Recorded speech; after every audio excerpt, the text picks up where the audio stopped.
बोलो गणेश जी महाराज की जय। बोलो चौथ माता की जय। एक साहूकार का 7 बेटा और एक बेटी थी। सातों भाई आपकी बहन से बहुत प्यार करया करते। कार्तिक लागता के चौथ ने जब करवा चौथ का व्रत आया तब वो लोग भाई लोग बोले कि आजा बहन आपा जिम्मांगे। जब वह बोली कि आज तो कोनी जिम्मू, आज तो करवा चौथ का व्रत है। चांद रात ने चांद उगेगा जब खाना खावांगे।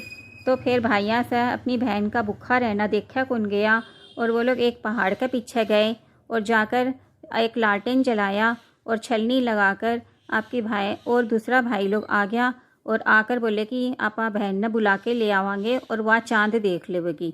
जब उसने दिन में ही अपने बहन ने ले आए और लाकर अपने बोले कि आजा बहन चांद निकल गया। जब फिर वहाँ बोले कि भाभी लोग भी देखेगी जब मैं अर्घ दूँगी। जब भाभी लोग बोली कि ना इवे तो चांद मारा को नहीं निकला, मारा चांद तो रात ने निकलेगा। जब फिर वो लोग भाई लोग मानने को नहीं और आपकी बहन ने बोले कि आजा बहन चांद देख ले, चांद देख ले। आपा सब मिल के ही बैठ के जिम्मांगे। जब वह बहन तो छोटी थी अपने भाइया की बात में आ गई और आकर अपने चांद ने अर्घ दे दी। झूठ मूठ का चांद ने अर्घ दे दी और अर्घ देकर खाने के लिए भाइया का साथ बैठ गई। जिस तरह ही वह खाने के लिए बैठी, पहली गस्सी में तो उसका बाल आ गया, दूसरी गस्सी भी उसकी, दूसरी गस्सी में मक्खी गिर गई, तीसरी गस्सी में ससुराल से बुलाने वाला आ गया कि तने ससुराल में बुलाया है, थारा तो धनी बहुत बीमार है, जल्दी से चल लो। जब फिर वह अपनी माँ उसकी माँ बोली कि जा अंदर पेटी में ऊपर ही ऊपर जो साड़ी रखी हो जाके पहन ले और अपने आ जा जल्दी से। जब फिर वह अपने माँ की बताई हुई काम करी, जाके पेटी खोली, पेटी में ऊपर ही सबसे ऊपर काले रंग की साड़ी रखी थी। अपने छोरी तो ना समझ थी, काले रंग की साड़ी पहन ली और आके माँ ने बोली माँ जाऊँ।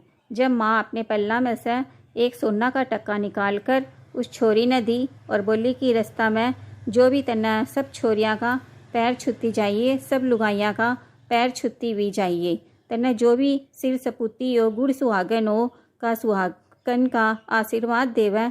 जब अपने तुयो सोना का टका उसने दे दिए। जब अपने वह अपने रास्ता में चालते गई सबका पैर छुत्ती रही, कोई भी अपने उसने सुहागन का आशीर्वाद को नहीं दिया। एक छोरी पालना खेलन लाग रही थी, वह अपने कूद कूद के खेलन लाग रही थी, उसका पैर वहाँ पड़ी। तब फिर वह बोली सिर सपुत्ती हो, गुड़ सुहागन हो।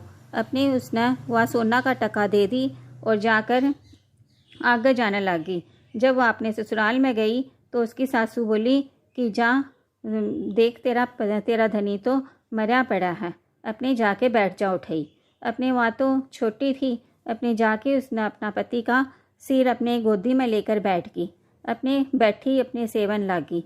जब सासू अपने जो भी रोटी बनाया करती और अपने रोटी बेटा का साथ में किसी के साथ में भी उसके लिए भेज दिया करती कि जा अपनी भाभी ने रोटी दिया। अपने इसी तरह करके उसके कई दिन निकल गए। मगसिर की चौथ माता आई। चौथ माता नवा बोली कि चौथ माता मेरा सुहाग ठीक कर दे। जब चौथ माता बोली कि ज़्यादा ही अपने भाया की प्यारी बने थी, दिन में कोई चांद उगे कि खा ले रोटी। और अपने चौथ माता गुस्सा होकर बोली कि मेरे से बड़ी तो पो की चौथ आवेगी, तू उससे बात करिए, वह मेरे से बड़ी है, वही तन्ने सुहाग देवेगी। अपने पो की चौथ माता आई। चौथ माता भी इसी तरह बोलकर बोली कि तू मेरे से बड़ी फागन की चौथ आवेगी। फिर बैसाख की चौथ आई, चैत की चौथ माता आई, आषाढ़ की आई, सावन की आई, भादुआ की आई। चौथ माता सब कोई यही जवाब देते हुए चली गई कि अगली चौथ आवेगी, उसने बताइए, बस हुआ ही तना सुहाग देवेगी। आसोज की चौथ आई, जना कही तो तेरा कार्तिक की चौथ माता नाराज है, वही तना सुहाग देवेगी, तू उसी का पैर पकड़कर बैठ जाइए। जब फिर कार्तिक की चौथ आई, गुस्सा में कार्तिक माता बोली कि जा भाया की ज़्यादा प्यारी बहना है, दिन में चौथ उगे के कभी दिन में चांद उगे के, जा तू घनी भूखी है, तू जा अपने खा ले खाना। तो फिर साहूकार की बेटी चौथ माता का पैर पकड़कर रोने लगी कि हे चौथ माता, तन्ने ही मेरा सुहाग देना पड़ेगा, सब कुछ तेरा हाथ में ही है। जब चौथ माता बोली छोड़ पापनी, तू मेरा क्यों पैर पकड़ा है। जब वो बोली चौथ माता मेरी बिगड़ी तो तू ही सुधारेगी, तू ही मेरा सुहाग देवेगी। हे चौथ माता तू मैंने मेरा सुहाग दे। वह छोरी रोने लगी। जब चौथ माता से देखा कौन गया, आँख में से काजल निकाली, हाथ की चुटकी उंगली से मेहंदी निकाली, रोली काढ़ी और अपनी उंगली का छाटा दिया और रोली काढ़ कर अपने उसका धनी का ऊपर छिड़क दिया, मेहंदी उसका लगा दी और सिंदूर लगा दिया। उसका धनी उठकर बैठ गया, बोला मैं तो बहुत सोया। जब वह बोली कि तन्ने तो सोता होया, पूरा 12 महीना हो गया, मैं तो चौथ माता ने ही मैंने सुहाग दिया है। हे चौथ माता का ही मैं व्रत करी हूँ। जब दोनों आदमी और लुगाई दोनों जना अपने चौथ माता का व्रत करया और करवो मिनस्या और दोनों जना चूरमा बनाकर अपने खूब चौपड़ पासा खेलने लग गया। उसकी सासू अपने रोटी भेजी कि जा देख रोटी खा लेगी। जब वो जो आया था रोटी देने के लिए, वो देखा कि दोनों जना बैठ के चौपड़ पासा खेलने लग रहे हैं, तो सासू ने जाकर बताया कि वो लोग दोनों तो हाथी खेलने लग रहे हैं। जब फिर सासू बहुत खुश होगी। सासू अपने दौड़ी दौड़ी आई और देखी आपका बेटा और बहू अपने चौपड़ पासा खेलने लग रहे हैं।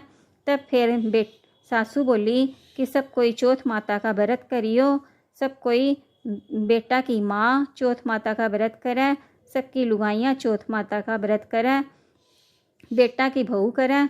जिसा हे चौथ माता जिस तरह बेटी का सुहाग दिया, जिस तरह सब ने दियो, माँ ने भी दियो, मारा सब परिवार ने दियो।